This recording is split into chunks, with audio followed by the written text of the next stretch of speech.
Hello everyone, and welcome to our webinar today on the transition of care for childhood, adolescent and young adult cancer survivors. I'm Emma Potter. I'm a nurse practitioner in transition and long-term follow-up. I'd like to say a bit about what is transition. And the word transition is derived from the Latin word of transire, meaning to go across. Transition, which often appears to resolve around the notions of change or movement.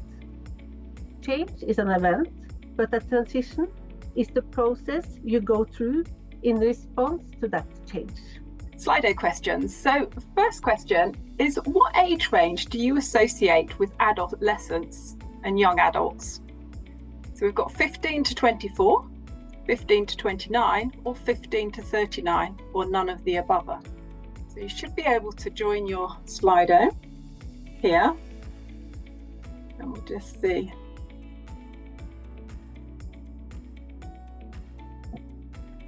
And the reason I've put these different, Jaap's just saying in Netherlands it's 18 to 39, so I've not quite got it right then, is I have put these numbers, they're not just randomly selected numbers.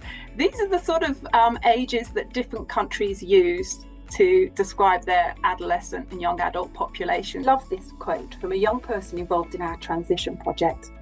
I'm 19. I'm somewhat of an adult.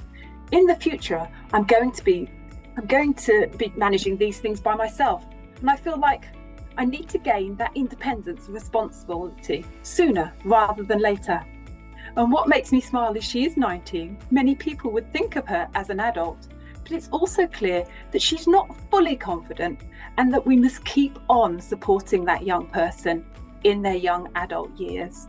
And that, I think, is one of our take-home messages. Young people need support, and their families, before, during, and after that move to adult services. But it didn't happen. There was a real lack of understanding in the adult world of childhood cancer survivors, and it was very difficult time. Nobody was connecting the dots. People didn't seem to understand the issues that he faced, and it was a very difficult time, a very stressful time for him. And this has also been referenced, I think, sometimes before by some young people and parents in the EU CAIA's network, was that they would go to a perhaps an endocrinologist or a new person that they would need, and they expressed surprise at the amount of say late effects and stuff that people would have.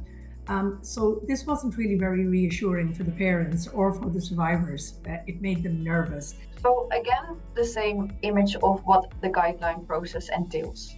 During the development process, we use the aforementioned 3 sources to find answers to the clinical questions that I just showed.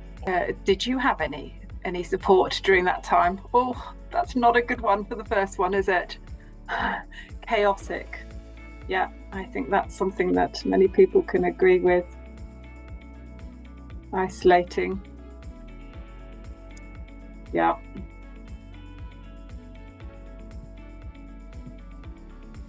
I can only hope that if I was to do this in 5 years' time, would be a little,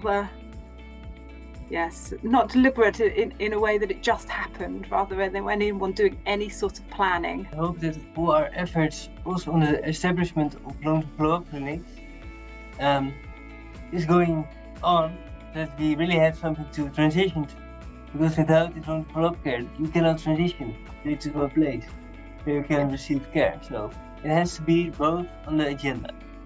In your interesting and informative presentations. Thank you to Maria, Jikke and Asta for supporting us in the background and ensuring we stuck to the topic and that everything ran smoothly. Finally, I want to thank you, the audience. I hope you've taken something away from today's presentation, and that we can all continue to work together today